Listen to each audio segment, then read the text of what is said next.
Although Bray's Thomas the Cat was short-lived, another feline was starting to gain significant fame. The animated version of Felix the Cat was created by Otto Mesmer, based off a comic strip by Pat Sullivan. Felix's lovable but mischievous nature, combined with the surreal situations he got himself into, rocketed the cat to fame in 1922. Felix's wide appeal came from the fact that mature adults and young children alike could identify with him. His audience encompassed all social classes and ages, from kings to beggars and grandmothers to toddlers. By 1926, his fame was eclipsed only by Charlie Chaplin's. Felix's image graced everything from cigars to baby oil. The way in which Felix's films were produced typified the studio production methods of the 1920s. An assembly line of artists, tracers, and inkers cranked out as much as one new film every 2 weeks. With the arrival of sound cartoons in the late 1920s, Felix's spotlight had started to dim, and by 1930, production had come to a halt. John Bray's retirement had left a huge void in the industry, and many of his former employees became his successors. One of these men was Max Fleischer, the Bray employee that had invented rotoscoping. In his first experiment, he had filmed his brother dressed in full clown apparel, then projected the image onto a board and traced the drawings over it. 4 years after this experiment, he would release Out of the Inkwell, a cartoon series featuring a clown, which he would later rename Coco. Fleischer's company went on to produce live-action series, comedy shorts, scientific documentaries, and song cartoons, a sing-along series which was the first to feature synchronized sound. Eventually, Fleischer's studio went out of business, but Coco the Clown continued on in a series renamed The Inkwell Imps, distributed by Paramount. By 1930, Coco's popularity dwindled as the talkies became the standard, and he was replaced by a sexy newcomer named Betty Boop. Another Bray successor and ex-employee was Walter Lantz. Lantz began working for Bray in 1918 and quickly rose through the ranks before being promoted to Director General of Bray Productions. While at Bray, he directed various films ranging from an odd series called Unnatural Histories to the more popular Dinky Doodles. By late 1927, Lantz knew that Bray Studios would be closing, so he moved to Hollywood and found employment with an up-and-coming animator named Walt Disney. By the time the two artists met, Disney had already achieved modest success. It had not come easily, though. Walt Disney came from humble beginnings. He grew up on a farm near Kansas City, Missouri, and in 1919 he started a commercial art studio with his friend Ub Iwerks, aptly named the Iwerks Disney Commercial Artists.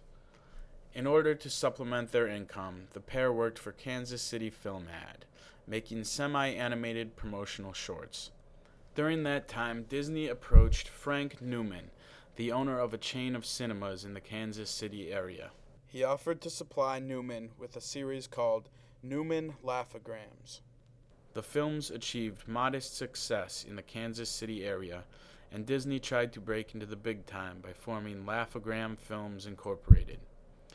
But the limited income could not sustain his company, and it quickly went belly up. In August 1923, Disney left Kansas City for Hollywood, California. He brought with him $40, some drawing supplies, and a sample of his work he called Alice's Wonderland. It featured a live-action girl going on adventures in an animated world. Walt joined his brother Roy Disney in Hollywood and began writing letters to try and find distribution for his film.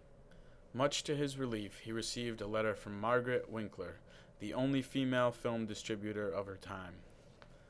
After seeing his work, Winkler offered to pay $1,500 for each of the next 6 pictures in the Alice series. The very next day, Walt and Roy formed the Disney Brothers Cartoon Studio and signed a contract with Winkler. Within a few months, Disney hired 2 employees and soon after enlisted the talents of some of his Kansas City friends, convincing Iwerks and another artist, Hugh Harman, to join him in Hollywood.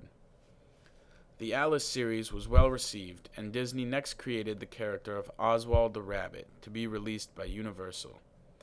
The studio mistakenly released the picture as Oscar the Rabbit, but nonetheless it premiered to an enthusiastic response in July of 1927. Within a year, it became one of the most popular cartoon series in America.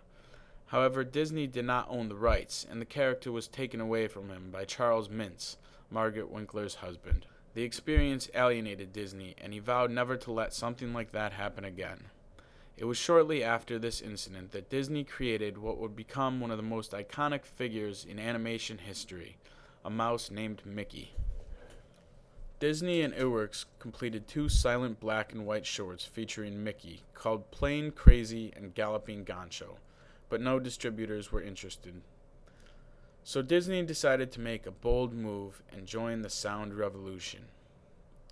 On November 18, 1928, Disney released Mickey's first hit, Steamboat Willie. It was the first animated film designed specifically to be screened with synchronized sound, and it opened to rave reviews in the Colony Theater in New York City. The era of silent animation was coming to an end. Mickey's popularity grew quickly, and Disney, learning from his past mistakes, trademarked his new star. Mickey's success garnered Disney's studio with fame and a sizable income. One factor that set Disney apart from other animators was his sacrifice of profits for quality. By the mid-1930s, a cast of characters including Pluto, Goofy, and Donald Duck had joined Mickey, adding to the studio's fame. But Disney was not satisfied. His brother Roy was constantly urging him to cut costs in order to turn more of a profit, but Walt had his own solution. In order to make a bigger profit, he would spend more money, this time on a feature film. The idea for Snow White and the 7 Dwarves was conceived. It was a bold move, especially because Disney didn't have enough money to complete his pet project. He was financially jumping off a cliff and trying to build a plane on the way down. The original budget for Snow White was $250,000, but after 3 years of hard work, Disney had spent nearly $2 million on the film, an astronomical figure for the 1930s. In order to complete the film, he mortgaged his house and took out loans from the Bank of America. On December 24, 1937, Snow White and the 7 Dwarves was released to an eager audience. It was the first animated feature film in English and went on to make $8.5 million in its original release, becoming one of the highest-grossing films of all time. But hard times were yet to come. On May 29, 1941, the Screen Cartoonists Guild picketed Disney's studio. About 1/3 of Disney's artists went on strike. The seemingly unbreakable good morale of Disney employees had come to a screeching halt. As a result, Disney parted ways with some of his most trusted and talented animators, firing many of them in a breach of contract. The golden age of Disney Studios was coming to an end. Despite these hard times, Disney's studio went on to produce some of the most enduring cinematic masterpieces of all time, animation or otherwise. Many former Disney